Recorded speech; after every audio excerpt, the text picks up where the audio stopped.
could you start out by telling me a little bit about the organization and what services you provide? In this church or in the clinic? Both. Okay. Well, I'm on the Petra board, which is a board that governs the services outside of the church. Okay. Here, and the meal is one. We call it the bread basket, and they feed people every Tuesday evening, and that's okay. There were no evening meals, so that's where he thought was needed in our community. Yeah. He sort of filled the gaps for our community. Okay. Most of us wouldn't want to just have one meal a day. There's a place every day at noon for meals, but nothing in the evening. Oh, wow. And then we saw the need of health care, really serious. And one example was a man came in and he asked me if I had any Windex. And I said, I don't know if they have any Windex. What do you need it for? Well, I've been at the emergency room and they put in a catheter and they told me to keep it clean and I don't know what else to use. And so I said, we need to get a clinic started for people who have no insurance. And basically, and it's been 8 years in August, and we have a patient caseload of about 11,000. Not that we see them every week, but that's how many different people we've seen. We have an active case load of about 1,000. And we are only open on Tuesday evening, and we have about 8 doctors that volunteer. Okay. And we see people now with the new Medicare or the new healthcare laws. We're not asking so stringently, do you have insurance? We're just seeing them if they're sick.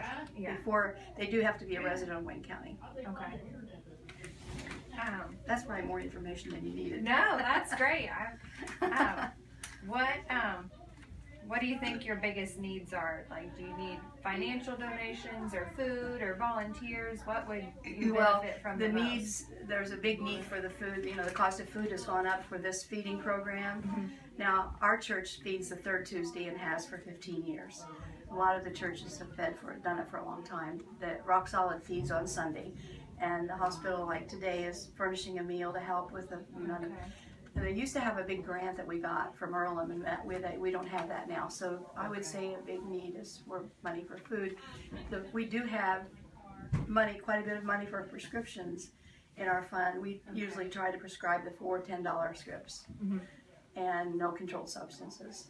And so we have, at this point, we have quite a bit of funding there. But what I would really like to have is a mobile unit to go out into the county and to get out in the areas in their city that most of these people walk. And so that's my big dream. I've talked to the hospital about it, and I have somebody working on a grant. So hopefully. How would someone who needs help from your clinic, what's the best way for them to get in touch? Is it call or walk in? It's a walk in. 5 o'clock we open the doors, and the doors are in the back. Okay. Off the alley, the door. Okay.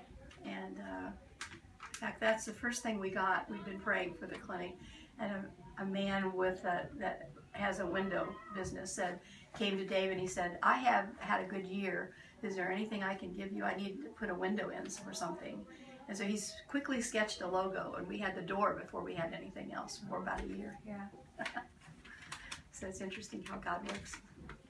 Is there anything that us as students or upcoming nurses how we could help you guys? Oh, we'd love to have volunteers. We have volunteer nurses every week that come, and yes, that would be great. Yeah. We would be glad to have you on the list. And I have a woman that schedules the nurses. Okay. Somebody that schedules the doctors, and so yeah, that would be great. Okay. Well, thank you. I think that's good. Well, good luck to you. Thanks. You too.